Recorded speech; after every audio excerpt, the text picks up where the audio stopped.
lot of my memories back. So right now, because a lot of people are awakening in the planet, and a lot of us are getting our memories back, there's always been a war here for Mother Earth, but now there's more of us waking up. And that's why they're trying to make us stop speaking about it. But I cannot stop because um, I'm here for such a time as this. I know what my mission is. And just be aware of your surroundings and try and speak to your family, without them wanting to send you to the movies, then, right? But we have to come together consciously to shift the timelines, their agenda, to manipulate this whole world with AI. And of course, one of the ways they do that is with religion and politics, and also education. So if something doesn't resonate with you, then dig deep, ask your subconsciousness at night, or meditate to find your own truth. And that's what I have to say. Thank you. Yeah, thank you, Veronica. Much appreciated. I certainly You're agree welcome. with that. All right, so let's comment. Let's see here. Somebody wants to know: do you have any information? What do you think of Voyager's 2 volumes by Ashiana Dean? You know, I see Carrie Cassidy speak about her, and I've never read them. I need to order their books because I've never read them. Yeah, well, she talks about the flower of life, the symbol. My jaw and my temples, my forehead. Your nails are turning red, Yes. so they can program the DNA through AI, cybernetics, to do with the biobots to do whatever they want. They can even program fabric to come out of your skin so you automatically have clothes on. But it's really just a form of extension of biobots. So yeah, um, your again, so your breasts are large and yep, certainly. How about uh, yeah? So I found this image.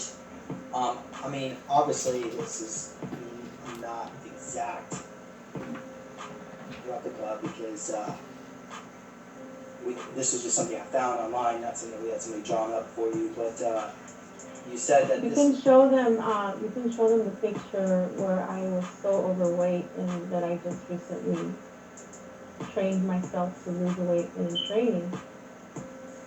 So yeah, they can do whatever they want to you. I mean, if they want you to be that big or if they want you to look a certain way, they will mess with the DNA. They don't care about the pain. They don't care how long it takes. You're worth so much more than money, you know? So is that your mom? No, that's me. I was weighing 271 pounds, and now I'm weighing about So that 178. looks like. Well, I'm sorry. Okay, you were 270. Now you're 178, and that does not look like you. Right? I was sick. They had I would me. never guess that was you. If you showed these photos, like that's got to be somebody a lot older. Yeah, because They wanted me to die. you told me they had you on a bunch of cocktail meds, and Yes. but that was before you realized that you were in these projects. I'm assuming, Yes. and you were dealing with your trauma the best way you knew how. And a lot of us have gone through that experience as well before we realized what we were involved with and the reason why we're dealing with the PTSD. Right. That's why I hardly sleep, and you hardly sleep.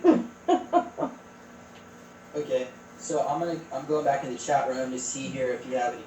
See, we've got some questions. So you also said you wrote the whole project as well. Is that correct? Yes, correct. Okay. And we've already did a video about it again. I mean, I don't know how much more did you want me to just pull up the notes from the video session that we left it? Yes, that would be great.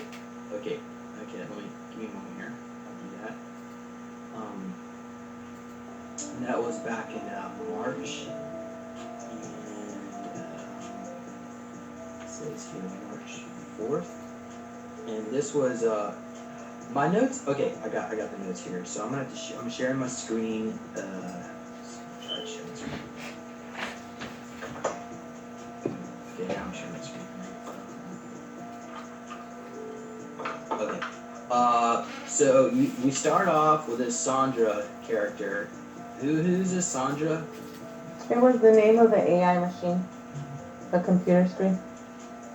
The whole computer system, actually. It was a whole room full of her, you know what I mean? She's an AI computer that you interface with? Yes. Okay. And so we were trying to find information on compound C, and this is what you came up with, the actual, I guess, the name they have on their database for compound C. Yes. Okay, so it's a mixture of different vials of bioluminescent compounds, nanoblack goos, green and yellow, luminescent compounds, nanoblack goos, green and yellow, bright green and yellow, and they actually glow. So when you take it, your consciousness goes into a holding cell and you get happy memories. Then you see people in white lab coats. Some are human ETs looking. Some are beings, spider-like beings. Some are reptilians in cages. Now, what are these spider-like beings? What do they actually look like? Well,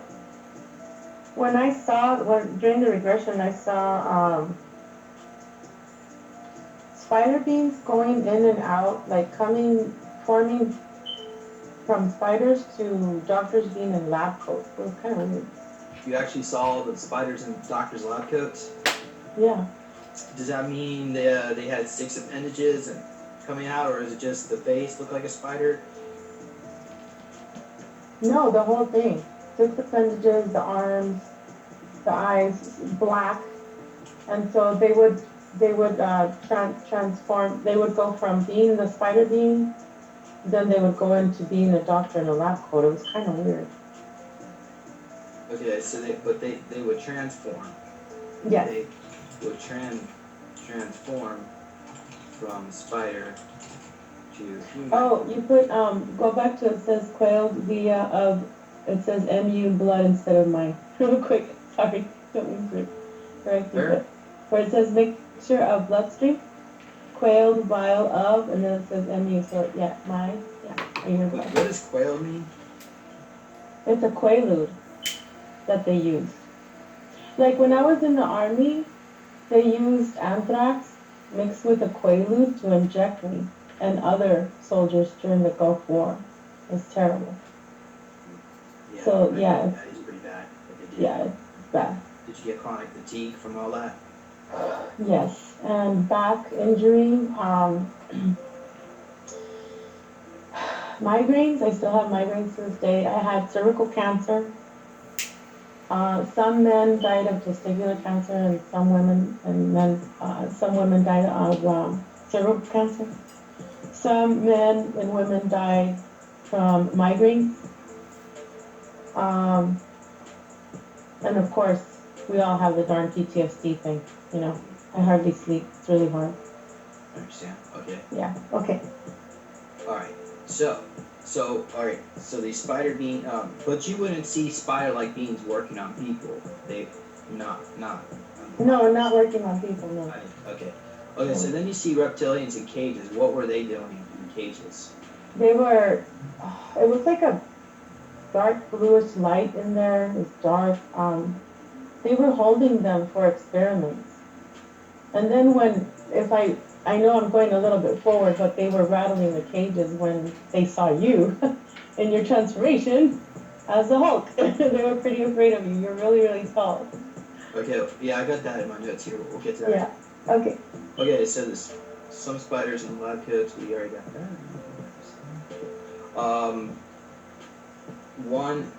Okay, then we see somebody, then who is this person? So was there just one? You said one human? You only saw one human in the whole lab? No, that's the doctor that was looking at your file, and that's when I went into the file and looked at and got the C number. Okay, so he is 5'7", 250 pounds. So this guy's pretty much, he looked overweight. Yes. He was also balding and had glasses on. Okay. And your nose is, his nose was reading the file. Yeah, that's how I was able to zoom into the number. You said his nose was bleeding? No, he's balding and his nose was to the file. In other words, he was reading, Oh, or as in Romeo, reading your file. And then I zoomed in and that's when I got the C number that you were asking for. his nose was buried in my file. Looking closely,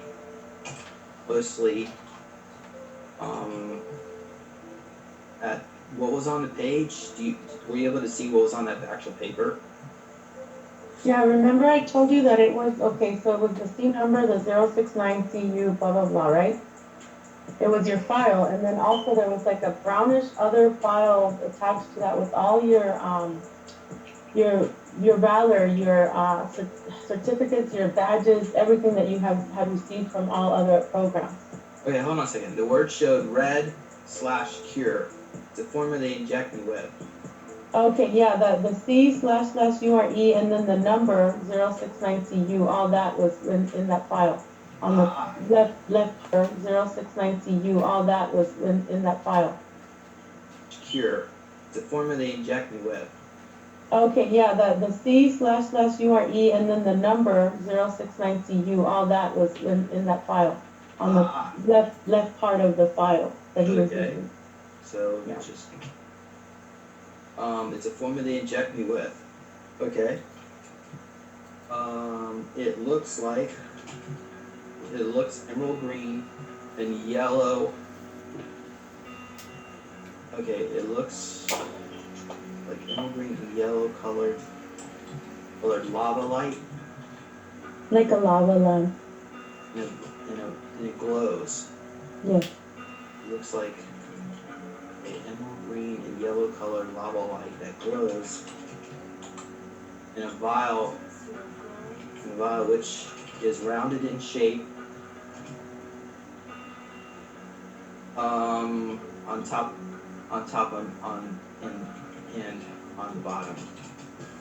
Yes, in other words, it's like a regular vial, but instead of just having like the top be like a little V or whatever, like a beak, the whole vial is rounded. Get it? Like it's rectangle, but it's rounded on the edges, on both the top and the bottom. Rounded on the edges, and it's basically solid. So to open up the contents, you have to break the glass. Yes. It's rounded on the edges. It's about 4-inch tall cylinder, sealed, which you would need to break the glass to open it. The green and yellow compounds are moving up and down. When it goes into the body, it attacks different parts. Okay. You know, James, I don't mean to interrupt you, but you know what I mean, right? In the olden days, I remember, you know how they used to have the glass, the injections? So in order to open it, you can either tap it or you can use like this little thing to go around the vial to open it. So pretty much, yeah, to break the glass, if you want to say. But just for people to get a visual, like, of the past, like I remember my mom would inject me with those, and the nurse would have to like tap the glass, or sometimes you can just use a little knife and go around it to get the vial for the injection. Get it? Okay. Okay. Older people, older generation will understand. All right. Okay. So now you see a dark folder brown color. Mm-hmm. Is that is it in the hands of the doctor? Yes. It's in the same file. It's just a thick file. And it's, so is that the manila envelope? Yeah. So the manila envelope, file envelope. Okay, the manila file envelope, which looks dark brown in color. Yes. Okay. Also, so then over here, also in the file, Veronica sees something about the medallions and awards which are received for certain missions. Mission. For certain missions, as I was very successful Yes. as a super soldier. And probably when I was in the military, Yes. that's a long story. Okay. They are fascinated by what I accomplished. I am also, okay, but it's not me. Okay, so Veronica sees what looks like me on the table with a black shirt on. I am unconscious, asleep. Okay, you already said black t-shirt. I'm also wearing a black shirt on, also with green pants, with pockets, but not camo. Okay. Right. It was not camel. It was just that color too. Okay. Solid. I look like I'm a soldier, but that's not what I say. And I'm unconscious, asleep. I also look muscular. Yes. Like, are we talking like totally loaded with steroids or just? There are cultural differences. I teach military ethics over in France occasionally, and we discuss human enhancement. This is with the French Army, and the French soldiers are very close to this. They do not want to be enhanced. On the other hand, the American youth that I talk to, the midshipmen, for example, they want the enhancements. So there are cultural differences too. I don't know exactly how to explain that. Well, that's a great segue, and I think we'll stick with you, Dr. Barrett, for a second. So to talk about the international consequences of bioenhancement, we had sort of a sidebar about this a couple of weeks ago. First of all, with our allies, what happens if we have troops that have brain implants or other physical enhancements? We're interoperating with other nations' troops that don't have access to those kind of technologies. So what are your predictions about the way that this will affect those crucial relationships? Yeah, good question. And relationships not with just your allies, but also with your own citizens and citizens of other countries. So far, my focus was before on the harm that would be that would exist in soldiers, but that harm, that superiority sense, would have, I think, potentially a very deep and potentially broad social effect. So imagine that you are 10 times as intelligent overnight as any other human being. How would you look at your lessers? So you would see them as having lower capacities. Given our association, especially of cognitive capacities with value, human dignity, which is said to be the foundation of human rights, you might see them as beings that are human but have fewer rights. And therefore, you get the possibility that the military, if enhanced, would look upon civilians as lessers, and therefore you get the superiority and dominance of the military. So this would cause serious civil military problems, and therefore you'd want to solve this problem by distributing them more widely. Let's let the market distribute these enhancements. But then you get the superiority and dominance of the military, and then the rich citizens who can afford these enhancements. So then that's not a good situation. So you want to promote the enhancements throughout your society, and therefore you equalize the situation. But then you get the superiority and dominance of the rich states' militaries. So you see where I'm going with this. You create problems that are potentially global if you start down this path. And, vis-a-vis then other militaries, you would look at your allies who are unenhanced potentially as lesser, and they would be lesser. They wouldn't have less value, but you might see them as having less value, and that could cause problems within these alliances and their operations. This is something that was really well described by a philosopher named Alan Buchanan in an article he wrote, I think it was in 2009. I think it's very important to remember how this might affect the enhanced psychologically and the global implications of this, especially between the richer and the poorer countries. Researched into ways in which human enhancement technologies are being researched into ways in which we can change. Human enhancement technologies are being researched into ways in which we can change the very nature of us as humans, and this has important impacts on soldiers and the ways in which we fight wars. As examples of technologies that are being researched at the moment, exoskeletons and prosthetics. These involve adding mechanical means or new limbs to amputees and others to increase their strength and endurance, such as the Tactical Assault Light Operator suit. We have cognitive enhancements. These involve pharmaceuticals, brain stimulation, electronic brain stimulation, and other means to reduce the need for sleep and increase the capacity to operate under stress. There's also some interest in changing nutrition and eating. Some of the more extreme examples of this are changing someone's stomach so that they can digest cellulose, which means that soldiers can eat grass.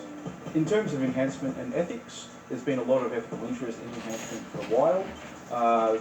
Some of the general concerns that people have around enhancement are changing our very nature as humans. If we enhance ourselves such that we're no longer the same as we are now, are we still human? This has an important potential impact in terms of warfare and military practice, because if our enemies see us as no longer human, then they might be treating us quite differently. For instance, if you see someone in an exoskeleton coming to attack you, you might not think of them as human, and you might not afford them the normal concern that one gives to a soldier in war. Another set of concerns come from informed consent, where we worry about whether the subject of research or the receiver of enhancement can effectively give consent to this. This is particularly interesting or relevant in the military context because militaries have hierarchical command structures and soldiers are told to follow commands quite often without the need to question those commands. Another more important or more relevant set of concerns around enhancement in the military context build off the notion of enhancing someone's cognition and then their capacity to follow the laws of armed conflict. Because if you change the way someone thinks, this can also change the way in which they follow or how they follow the laws of armed conflict. This is, of course, quite important. If we look at the history of enhancement, it goes back a long way. The use of nutrition and training to increase the capacity to win war. More recently, we can see the use of amphetamines during World War II and after that to give soldiers the capacity to fight, days on end, or pilots to fly long flights. The final thing to say is this is not necessarily a new concern. We've got worries about the way in which soldiers are treated generally, humanitarian concerns about soldiers and civilians. What these new enhancement technologies do is shine a new light on these existing concerns and also force us to think about the ways in which we use new technologies in the research conducted around them.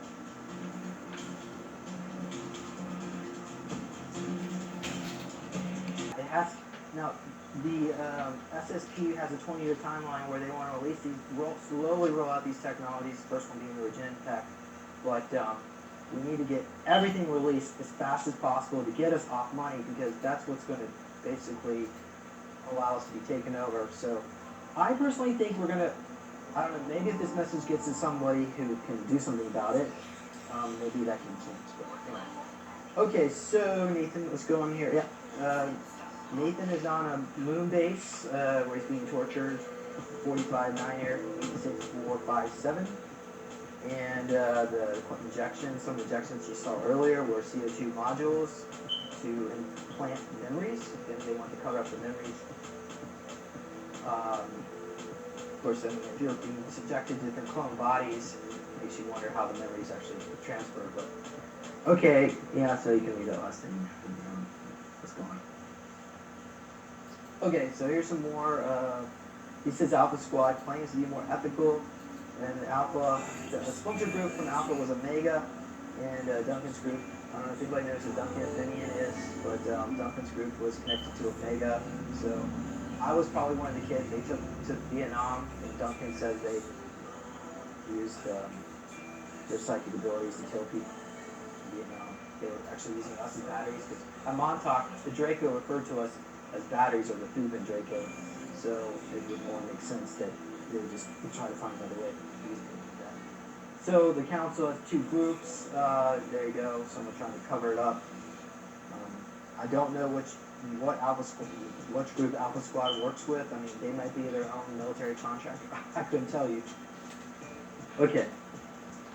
Presentation because I have two separate alters who have worked with him in space, and one of them is a cyborg who pilots a shuttle back and forth between the moon and Mars.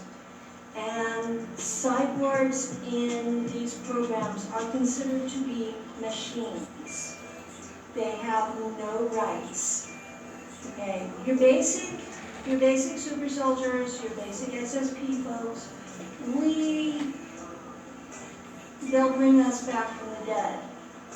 But a cyborg is a machine, just like the computer. It gets to where it stops working, they discard it. Even though there's a walnut-sized piece of a human brain inside that machine. And that traps your soul in that machine for 600 years. That's the guaranteed shelf life. Do they use cyborgs in the stock market? They use cyborgs all over the place in space because they create a clone, they used a transfer tech that is not the same as what he was talking about. I have woken up been awake through the transfer.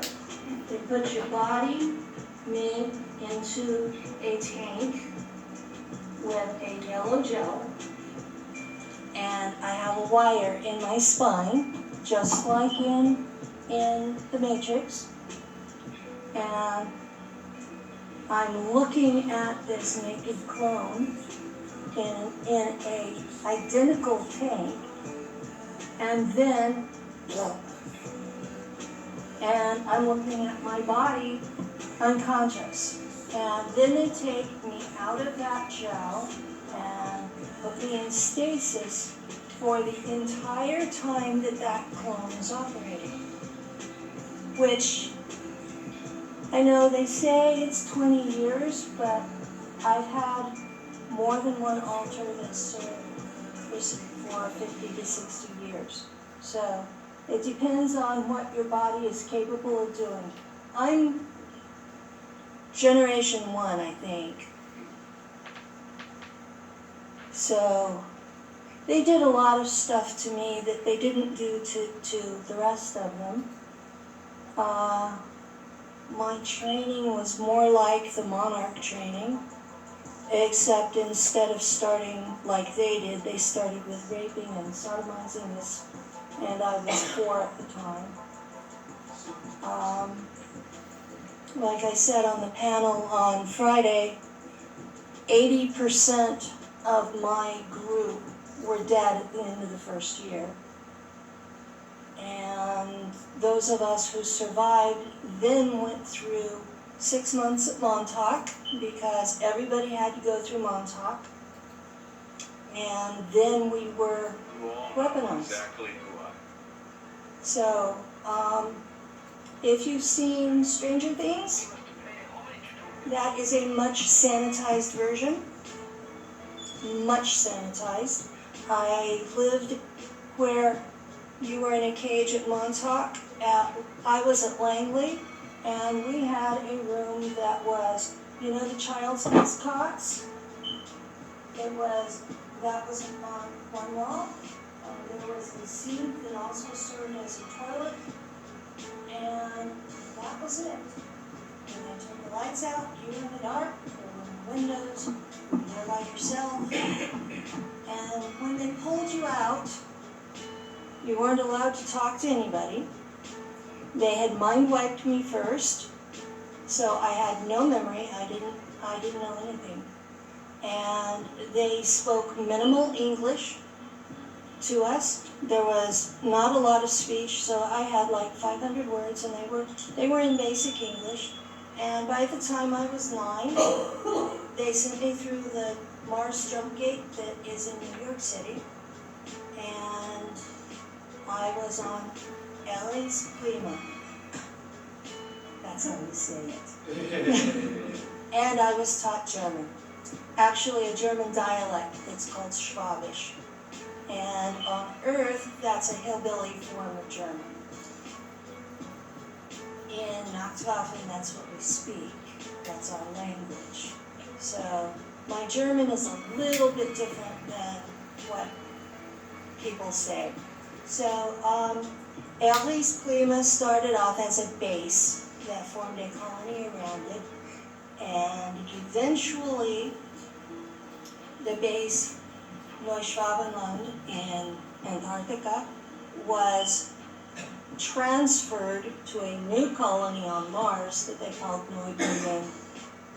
So Antarctica may not have any Germans left because they transferred the capital to Mars.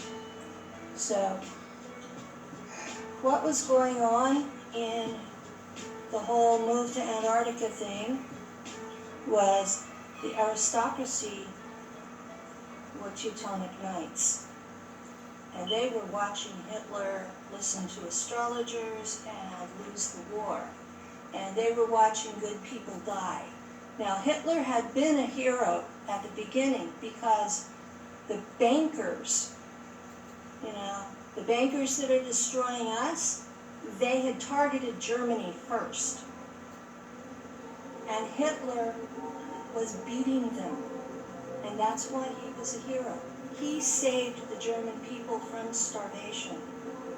So you have to think about all of this stuff you've been taught is propaganda. You have to listen to the other side before you judge this man. Yes, he was very wrong to kill the Jews.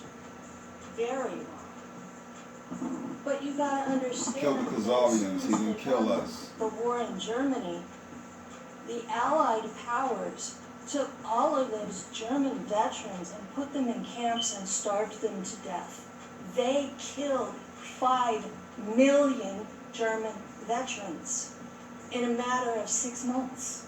So are they any better? Seriously, this was a time frame. The 20th century, governments killed 200 million people. Not just World War II, but the 20th century, governments did this. This is a time of absolute sheer horror. And to demonize one leader because he was just like the rest, that's kind of hypocrisy in my book. Now, I know the story because I learned it in Shula on Mars. So I got there at